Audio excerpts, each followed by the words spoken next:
Bonjour à toutes, bonjour à tous. J'espère que vous allez tous bien. Content de vous retrouver dans PQTR. Voilà, je dois vous annoncer que la saison 1 va se clôturer avec cet épisode. Et Paris, c'est sûr, on n'en a jamais vraiment fait le tour. Mais il faut très vite reconnaître qu'il y a tant à voir ailleurs. Alors on va s'aventurer au large. On va prendre le temps de vous préparer de nouveaux épisodes avec une nouvelle dynamique pour revenir encore meilleur. Je vous remercie d'avoir suivi ces Parisiens venus d'ailleurs, de les avoir écoutés pour ce qu'ils avaient à dire, pour venir toucher des préjugés, peut-être, qui nous remercient toujours de les avoir titillés un peu. C'est une belle aventure que cette première saison, car avec vous, j'ai pu m'exercer pour tenter de faire mieux à chaque fois. Vos messages d'encouragement et partage ont été de vrais moteurs. Ceci étant dit, revenons à notre épisode du jour. Prenons le temps d'écouter notre dernier invité qui a son expérience à partager. Je retrouve aujourd'hui François et je vous dresse le tableau. On est dans un troquet du 20e arrondissement qui se nomme Chez Papa, non loin du Père-Lachaise. Ici, ça sert de la cuisine du Sud-Ouest. Il y a quelques piliers qui tiennent le bar, une famille qui mange autour d'une table ronde et nous qui nous installons dans le fond, là où l'on pourra s'entendre, tout en vous partageant l'ambiance. Je vous laisse vous en imprégner. François ne manquera pas de vous faire sourire, je l'espère, et de vous intéresser. Je vous souhaite une belle écoute de cette dernière aparté de la saison. Bienvenue dans PQTR.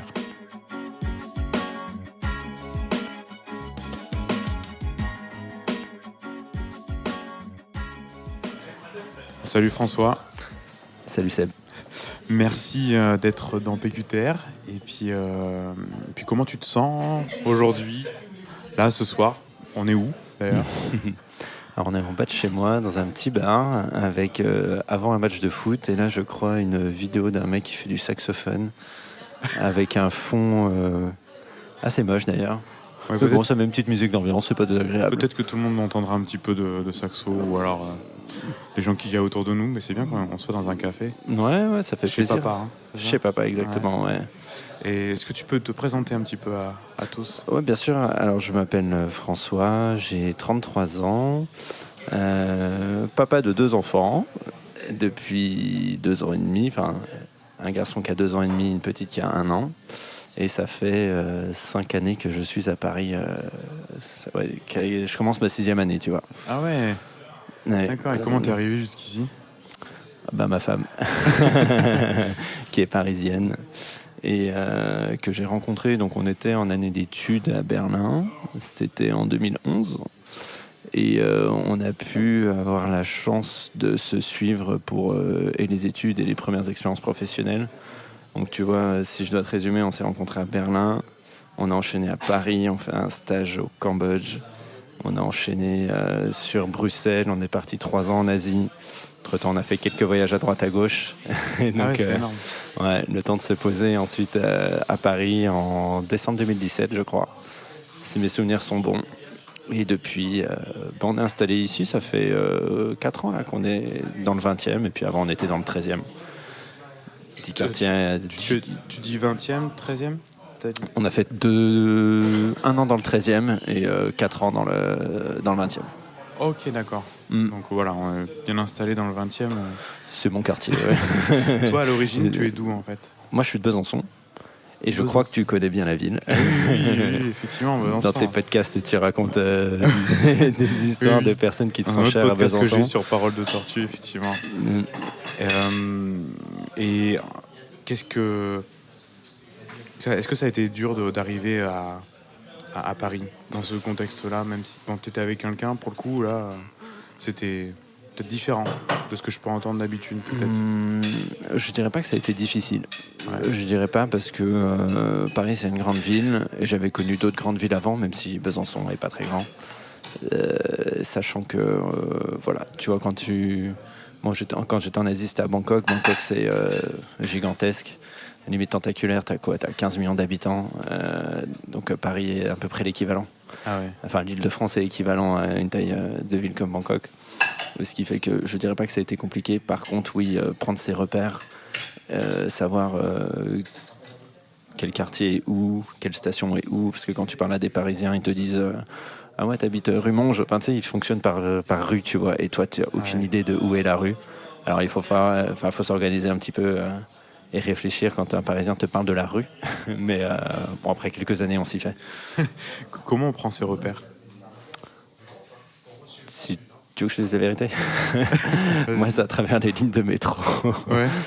Ouais, je sais pas, t'as le plan de métro avec les lignes qui traversent de haut en bas, de gauche à droite. Et en fonction de comment s'organise la ligne, les gens te disent ouais, c'est plutôt vers tel arrêt, et ben t'arrives à t'orienter. En tout cas, c'est comme ça que j'ai commencé. Ok. Mm. Et pour le coup, tu as fait. Tu parles du 13e, 20e.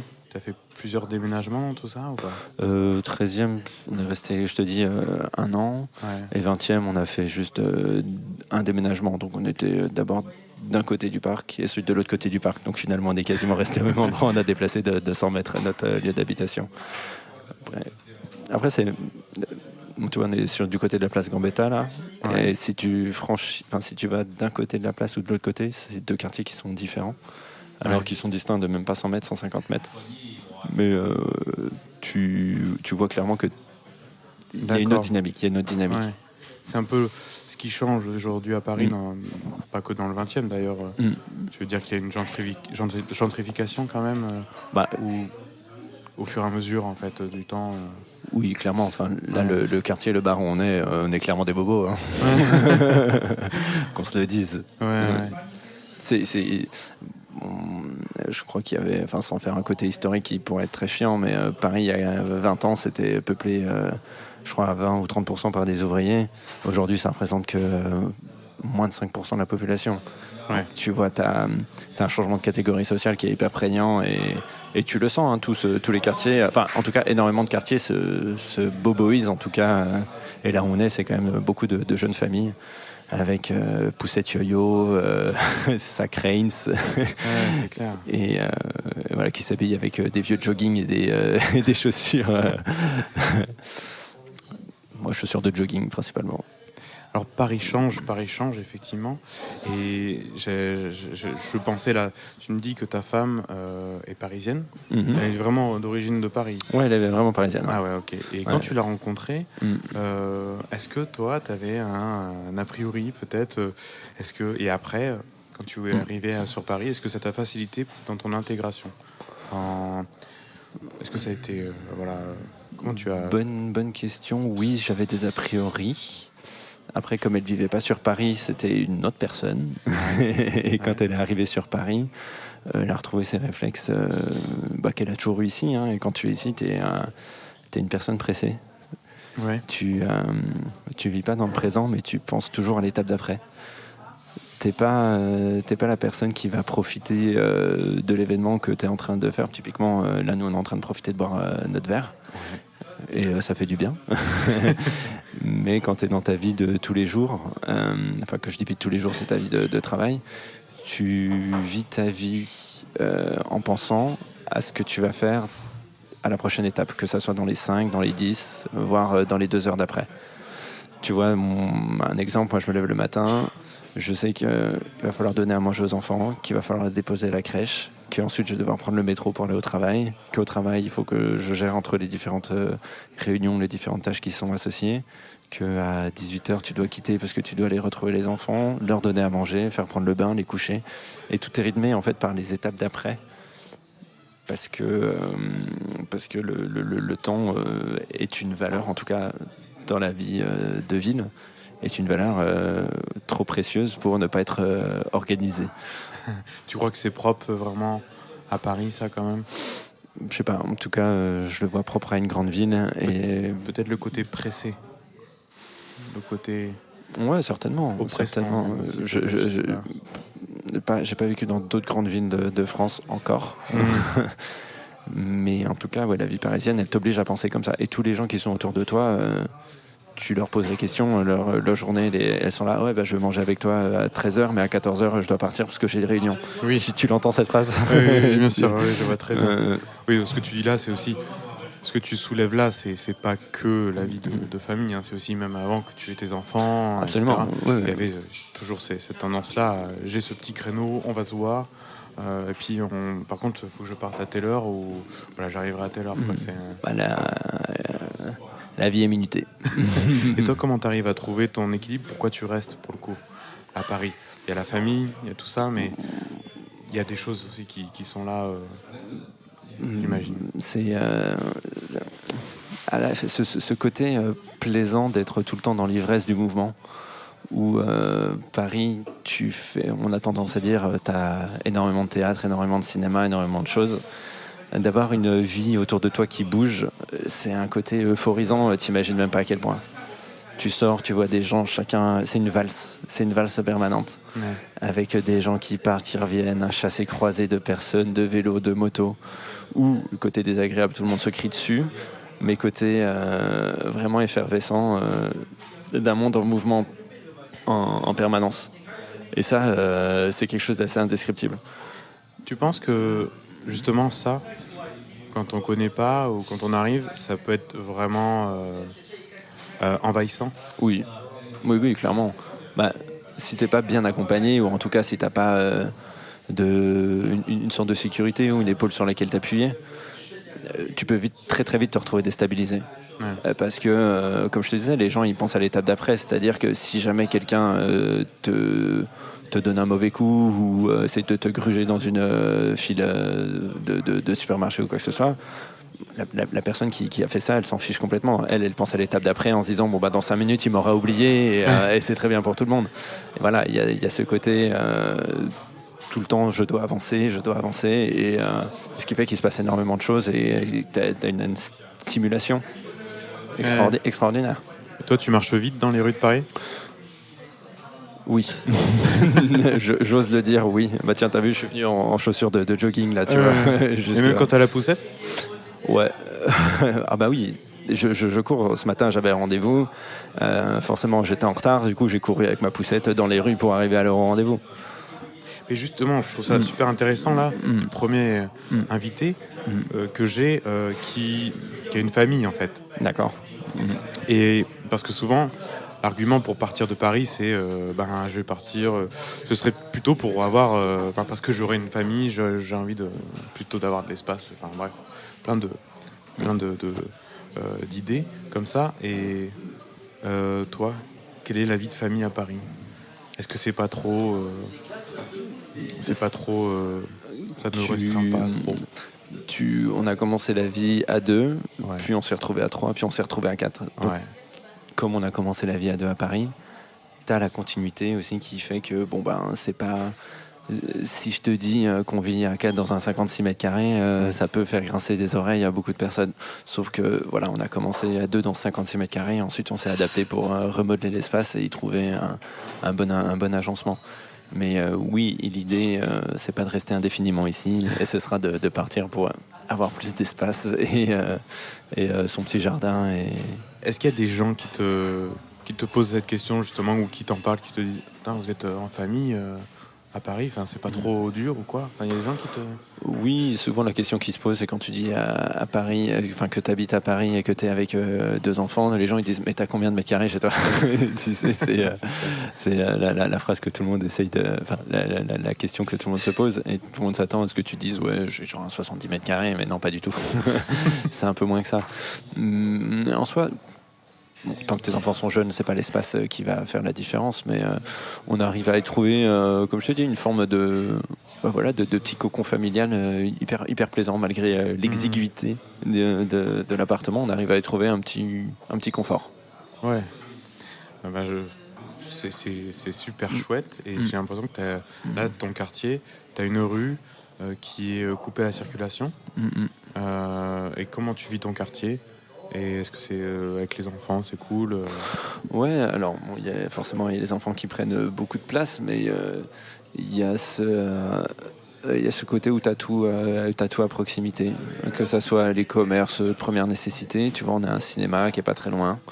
Il y a un théâtre national, le Théâtre National de la Colline, qui est l'un des rares théâtres nationaux en France. Ah oui. Je dis pas que j'y vais régulièrement, je crois même que j'y ai jamais mis les pieds.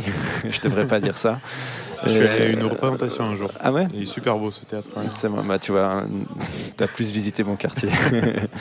T'as t'as des tonnes de restaurants également, et tu pourrais manger, je sais pas, un an sans avoir fait tous les restaurants à côté. Et entre voisins, entre gens de ton immeuble, enfin. Il y a une entraide, en tout cas on se parle, il y a de la communication. J'espère que ses voisins n'écouteront pas forcément trop le podcast. T'as de la cordialité, chacun fait sa vie. T'as des personnes qui ont 80 ans, t'as d'autres qui ont peut-être la quarantaine. T'as, c'est on va dire le schéma que tu peux t'imaginer de Paris, c'est-à-dire personnes qui se croisent, qui se saluent, qui sont cordiales entre elles. Il y a pas forcément, on s'invite pas à manger chez nous. Ouais. Voilà, t'invites plus des potes, t'invites à venir chez toi, tu fais tes petites soirées tranquillement, mais il n'y a pas non plus. Tu vois, la fête des voisins, on la fait pas quoi. Non, c'est vrai qu'il y a des endroits où ils vont vraiment la faire, mais d'autres pas du tout. C'est même pas évoqué, il y a même pas d'affiche. Non, là, il y a rien du tout. Hein. Et je me demandais là, je pensais, je fais encore le rapport avec ta femme parisienne et toi, petit provincial de Besançon, comment voilà, tu sais, souvent je pose la question du terme province. Comment toi tu l'as pris à ce moment-là, mais comment tu en uses le terme Là, tu me poses une colle parce que autant je suis très attaché à mes racines et je dis à tout le monde que je suis bisontin d'origine et je le revendique haut et fièrement. Autant j'ai pas du tout l'impression d'être pris de haut ou marginalisé parce que j'ai grandi à Besançon. On va dire qu'il y a comme il y a eu un entre-deux en fait entre Besançon où ensuite je suis parti comme je t'expliquais avec les expériences et qu'ensuite j'ai atterri à Paris. Il y a ce côté expérience internationale que certains Parisiens n'ont peut-être pas forcément connu. Parce que Paris t'invite à rester à Paris puisqu'il se passe tellement de choses. Ce côté expérience à l'étranger donne un certain crédit à ta personne au-delà de l'aspect provincial. J'ai un collègue qui m'appelle l'expat parce que ça le fait marrer de savoir que j'ai été à l'étranger, mais pour lui je suis pas du tout le provincial. Et à aucun moment je me suis considéré comme un provincial ici. Ouais. C'est peut-être une mauvaise interprétation de ma part. En tout cas, elle est positive. Ah oui, clairement. Je déteste le Parisien autant que je l'apprécie. C'est qu'il a beaucoup de choses à raconter, mais il est souvent pas très content. Tu retournes à Besançon de temps en temps, chercher de la... Comment tu fais pour aussi aller chercher un peu de... prendre l'air? Je sais pas si tu as cette impression-là aussi, de manquer d'air aussi dans Paris, mais d'aller chercher la verdure... Tu retournes à Besançon de temps en temps ou autre? J'ai la chance d'avoir de la famille du côté de Besançon, de la famille du côté de Poitiers également.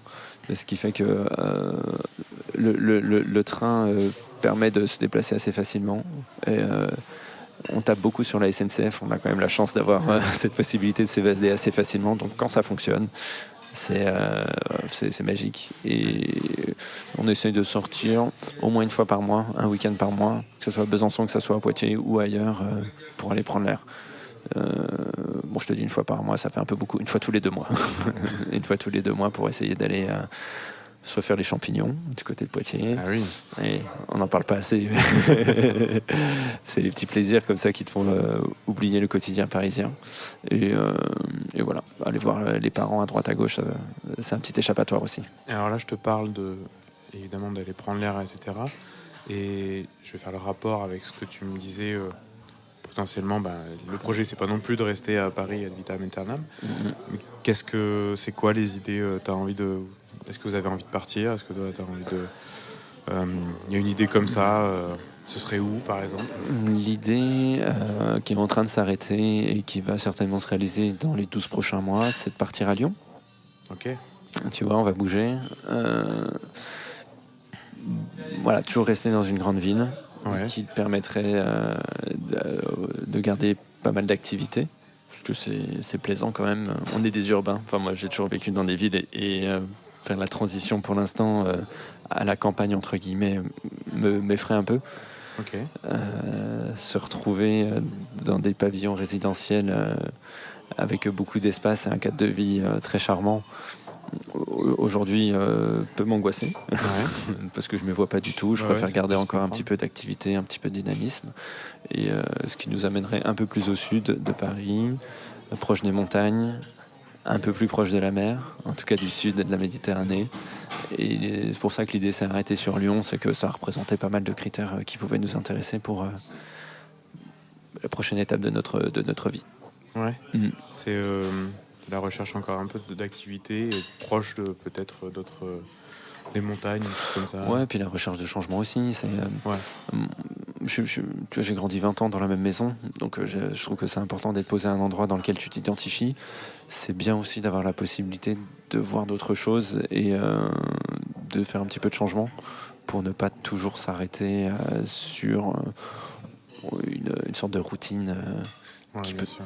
très très vite arriver. Tu te plais dans la routine, hein, c'est clair, mais bon, il y a un moment donné où il faut savoir se donner un petit coup de pied aux fesses et voir d'autres choses que ce que tu as l'habitude de voir. Quand tu quitteras Paris, il y a quelqu'un qui va te remplacer. Qu'est-ce que tu lui conseillerais à cette personne-là quand il arrive à Paris? J'aurais envie de lui dire, profite et oublie le côté... alors c'est pas angoissant, mais c'est le côté stressant de Paris. Si tu arrives à te dégager de ce côté stressant de Paris, tu peux faire des choses extraordinaires. Tu vois... moi j'adore j'aime bien courir, je cours un petit peu. J'ai fait quelques fois le 20 km de Paris. Le parcours est extraordinaire. Alors je ne vais pas dire dans la nature parce que ce serait un peu trop abusé, mais tu es dans un décor magnifique. Tu passes devant la Tour Eiffel, devant l'Arc de Triomphe. Tu es dans une ville unique. Enfin, je sais pas ce que tu en penses, mais, oui, non, mais tout ce qui est haussmannien, quand tu es dans le centre, c'est... de s'émerveiller quand on regarde ce qu'on a autour de nous, ça reste et le mettre en perspective par rapport au monde. Et il y a bien d'autres endroits très beaux, mais on est dans un des plus beaux endroits du monde peut-être. T'as des gens du monde entier qui viennent visiter Paris à juste titre. Et si tu oublies le côté stressant, le côté pollution également, pollution qui est quand même assez présente, mais si tu arrives à en faire abstraction, t'as juste à lever la tête et profiter, quoi. Ah oui. Et c'est beau. Et sur cette aire de Despacito, au Ouais, saxophone. Je sais pas si on m'entendra. Je vais te poser les petites questions de la fin. Où est-ce que tu vas chercher, toi, le silence, la tranquillité dans Paris, pour le coup? J'aurais plusieurs réponses à te dire. Je pourrais déjà le trouver dans un cinéma. Un petit îlot d'évasion où j'adore aller au cinéma tout seul. Je sais que ça a beaucoup de gens sont angoissés à l'idée d'aller au cinéma tout seul. Mais c'est un plaisir d'être à ta place et avoir ton écran, être dans le noir et regarder un film que tu as choisi et tu sais qu'il va te plaire. Et ça, c'est ton petit îlot de décompression. Enfin, en tout cas, pour moi, c'est un petit îlot de décompression. Dans la chambre noire. Dans la chambre noire. De Paris. Et tu vois, tu peux être juste à côté d'une rue passante et bruyante, mais tu franchis 10 mètres insonorisés et tu es dans ton environnement à toi. Et à contrario, pour le coup, un son, un bruit qui caractérise vraiment la vie parisienne. Despacito. Alors, je peux te faire la réponse en deux temps. Je vais te faire une réponse en deux temps. Il n'y a pas un bruit, mais on va dire que c'est le bruit. Paris, c'est caractérisé par le bruit en permanence. C'est les voitures, les klaxons, comme je te disais, les gens qui parlent, les gens qui écoutent de la musique dans le métro et que tu as envie de leur jeter le téléphone par terre. C'est une sorte de fourmilière avec un bruit ambiant permanent. Qui fait que ça caractérise la ville de Paris en permanence. Et après, bon, un bruit, ça va être m'en veux pas, hein, mais les sirènes de police. Ah oui. qui n'arrêtent pas, enfin que ce soit les polices, les ambulances. T'as une telle densité et un tel mouvement que ça te sort de ta bulle. Enfin, des fois, tu peux être dans ta bulle quand tu marches, mais ça te sort automatiquement de ta bulle, hein, parce que c'est trop bruyant. On m'a déjà donné cette réponse, un peu comme tu le dis, mais tu n'as pas utilisé le mot. On m'a parlé de brouhaha. C'est ça. Mais j'ai l'impression que c'est quand même un peu différent ce que tu me dis là, parce que il y a vraiment beaucoup de bruits bien identifiables chacun et qui font qu'on a tout en même temps parfois d'ailleurs. C'est pour ça que Paris, si tu veux pour moi profiter de la plus belle des façons, tu viens en été, tu te lèves à 7h et tu vas marcher dans les rues de Paris à 7h un été où il fait beau. Et bien ça franchement, si tu arrives à te lever à 7h, parce que c'est un peu tôt quand tu es en plein été, je pense que tu n'auras jamais de meilleur sentiment que de te promener dans la rue à ce moment-là. Et alors, si on a envie de se poser quelque part, dans un café, un restaurant, un lieu, tu as des adresses, tu as des endroits à nous donner? je vais rester assez classique, mais un lieu pour moi qui vaut absolument le détour et qui a été rénové, je sais plus, il y a peut-être 15-20 ans, c'est le musée d'Orsay, qui est une ancienne gare qui a été rénovée en musée. Tu as des expositions en permanence, tu as l'exposition permanente qui est très bien, tu as des expos temporaires qui sont extraordinaires. Et c'est un lieu, alors t'es pas dans le silence, hein. t'es dans un brouhaha, mais pour moi c'est un lieu magique. Ouais. Tu t'émerveilles devant la hauteur des voûtes, devant le décor qu'il y a à l'intérieur. Alors t'as beaucoup de lieux uniques, hein, mais ça reste classique. Mais pour moi c'est un très très bel endroit. Et un petit resto, un petit café peut-être. Il y en a quelques-uns. Je l'ai pas fait, mais on me l'a conseillé. Ça s'appelle Automne, dans le 12e. Dans le 12e arrondissement. Petit resto, alors ça a 1 étoile, mais le midi tu peux y manger, je crois, tu as un menu à 30 ou 40 euros. Ah oui, ça c'est sympa. Ça. Ouais, entrée plat ou plat dessert. Et je crois que ça vaut le détour. Ok. Bah, je pense qu'on va bien s'amuser avec tout ça. Et puis je te remercie beaucoup pour tous tes détails et ton histoire en tout cas. Merci à toi pour l'invitation. Et merci pour le moment. Et puis on va redonner l'antenne. Salut tout le monde. Allez, salut Seb. J'espère que vous avez apprécié cette nouvelle rencontre. Merci d'être arrivé jusque-là et bien sûr pour votre écoute. N'hésitez pas à mettre un petit like, cœur ou pouce vers le haut pour signaler votre contentement. Et pourquoi pas suivre le podcast pour être prévenu des nouveaux épisodes. Vos manifestations de soutien font toujours plaisir. Le mixage et les arrangements ont été réalisés par mon ami Lacaze. Moi, c'est Sébastien. Il ne me reste plus qu'à vous souhaiter une belle journée ou une belle nuit. Je vous dis à bientôt pour une nouvelle rencontre, une nouvelle histoire. C'était Pourquoi tu restes ?